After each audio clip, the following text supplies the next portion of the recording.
God, we're all trying to get there. And we thank you for the exemplified way of life that he showed his love to his family, his loved ones, his friends, his family. And we bless your name for it, God. If we could just have an ounce of that love, we'll know that everything is going to be all right. So God, right now we ask for you to have your way. Open wide as we cry. Come on, put your hands together. While we lift your name high, oh, hands up, hearts open wide as the sky. We lift you high, oh, we lift you high. Hands up, hearts open wide as we cry. While we lift your name high, oh, and all the other things fade away. Oh, and all the other things fade away. Till there's only you, and all the other things fade away. Oh, Jesus, all the other things fade away. Till there's only you, and all the other things fade away. Jesus, in your praise. Jesus, hands up, hearts open wide as we cry. God, we lift your name high. Hands up, hearts open wide as the sky. We lift you high. We lift you high. Hands up, hearts open wide as we cry. God, we lift your name high. And all the other things fade away. Yes, and all the other things fade away. Till there's only you, and all the other things fade away. Jesus, in your grace. Jesus, in your grace. Yeah. And all the other things fade away. Yes, yes. And all the other things fade away. Till there's only you, and all the other things fade away. Jesus, in your place. Jesus, in your place.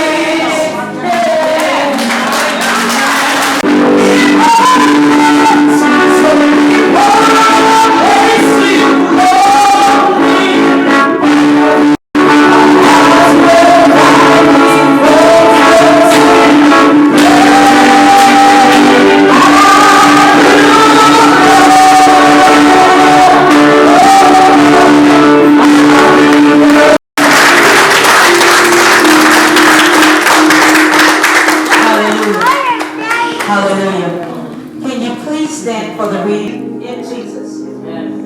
For this we say to you by the word of the Lord, that we who are alive and remain until the coming of the Lord shall not precede those who have fallen asleep.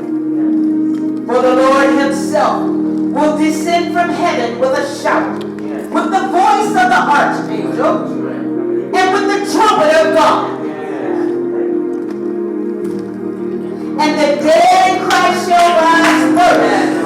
Then we who are alive and remain will be caught up together with them in the clouds to meet the Lord in the air. And thus we shall always be with the Lord.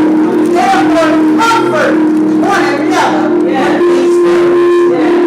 May the Lord have blessings to them and the hearer of his word. What you want.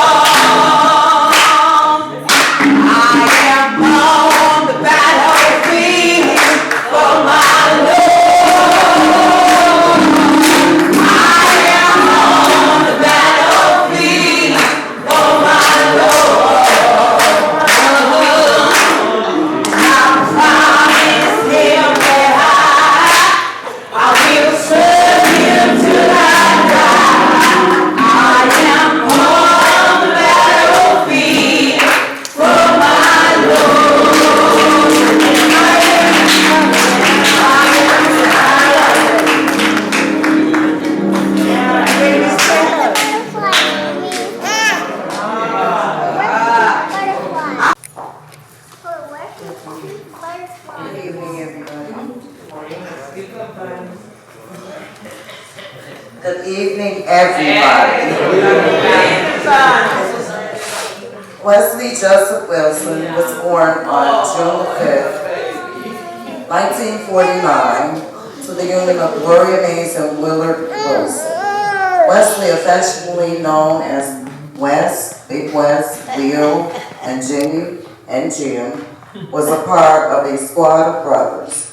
As the eldest growing up with his younger brothers Jerome, Muggles, Ronald. Yes. Wesley was my pick-me-up. You know, but whenever I heard that something happened to Wes, and I would call Rochelle to find out, well, what's going on? And I would not think that I would see him on Sunday. But sure enough, there he was.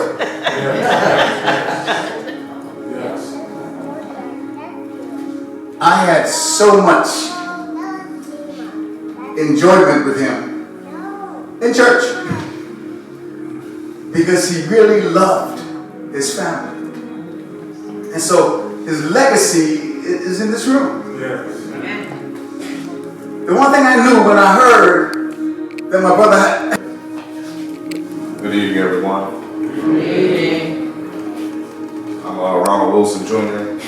My dad, unfortunately, was unable to make it today, but I wanted to make sure that we express exactly how important and what Uncle Wes meant to him. Took some notes here, so bear with me as I kind of go through. My dad told us that Uncle Wes was more than a brother. He was a best friend and a father figure. If he ever needed anything, Uncle Wes would provide it. My dad deserves some tough love. From that story, I just basically understood that brotherly love is real. Uncle Wes set the standard. If all of us had cars, we were old enough to drive. All of his kids. And my siblings. We got our license, we all had cars. They didn't have that, they all had to walk.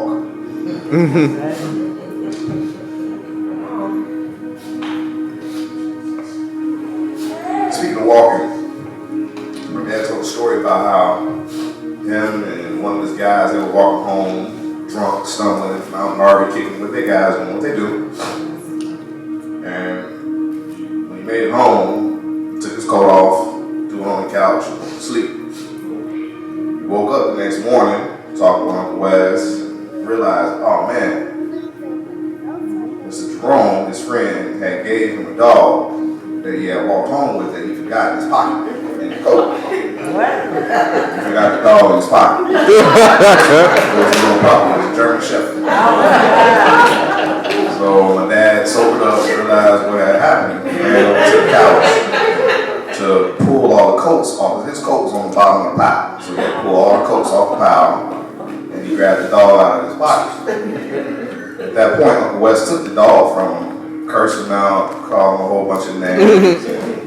He basically gave him that tough love. We're talking about, he named the dog Salopi. Dad said Uncle Wes taught the dog how to put out cigarettes. So you throw a cigarette butt on the ground and the dog will use his paw to just kind of smear it like that. One day, Dad went to the beach kicking it, and Salopi wanted to go, but Uncle Wes wasn't happy. He said, no, you gotta stay.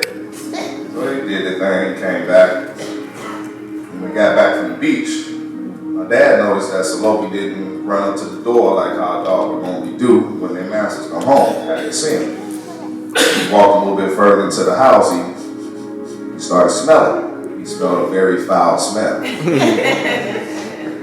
He walked into Uncle Wes' room, and Salopi had pooped all on his bed. So instantly, my father ran to the back of his room, said his room, this was in that apartment building that they were talking about. He ran to the back of his room, and everything was in order. Everything was fine. So Salopi was mad she couldn't go to the beach. She took care of business on Uncle Wes' bed.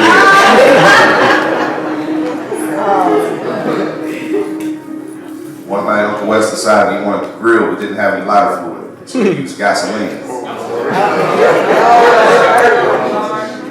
The fire ignited so large, we thought it burned off all his facial hair. He waited until all the gas had burned off and it was just heat. They ended up cooking the meat and making it work. My dad is also appreciative of the encouragement he gave him recently during his recovery from surgery. My dad said he'd never forget when they got together, he'd always have to make that stop at the Greasy Spoons. Now, the Greasy Spoons was different restaurants that they decided they want to go to at the time. Uncle Wes reminded him that he's paid for so much over his life that my dad owed him forever and would have to pay for everything that he gets together, most importantly, restaurant bills. Wow. So he told a story of how he went to go pick up Uncle Wes. And as they were leaving, Auntie Rochelle had made mention, Ryan, you know, Wes is on a special diet and, you know, make sure he does what he needs to do and have him back. And my dad listened and said, okay, Shell, no problem. As soon as they got out to the car, Uncle Wes said, all right, Jimmy, let's go ahead over to Maxwell. My dad was like, well, Jim, you know, your wife said you're not supposed to. Is she here? Shut your mouth and do what I said. Let's go to Maxwell. So they went to Maxwell. Uncle Wes ordered his food. Dad said he seen one of the guys from the hood, so he started talking to him, and Uncle Wes moved on down the line and ordered his food. A couple minutes later, Uncle Wes had yelled out, yo, Ron, right, raise your hand. So Dad looked, raised his hand, walked away. By the time Dad got to cash out for his food, his bill was almost like $40. I said, well, all I got was a Polish cheeseburger and a fry. Why was my bill so high? And then that's when the cashier said, well, the big guy right there said he was going to pay for everything. So it was $40. Paid $40. Oh, my God. I mean, we can go on and on. We shared a lot of different stories, and through the time, we want to make sure we're being respectful. But to Auntie Shell, my dad specifically said thank you for taking care of Uncle Wes all these years. Love you for that.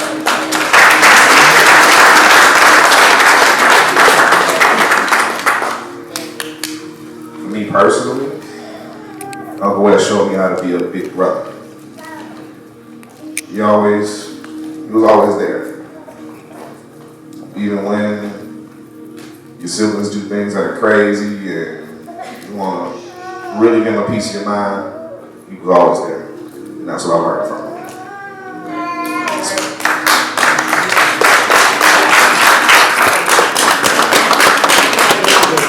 More specifically, how to be a big brother to my younger brother here. I learned a lot. In closing,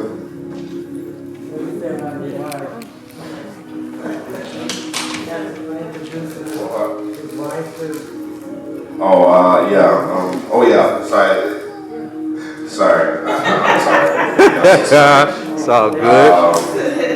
Lastly here, just to close it off, remember you is easy. Remember you is easy. You won't ever go away. I'll cherish our memories, domino games, novel dates, and eating hot and salt on grill. I love you, Jim. Love Jim.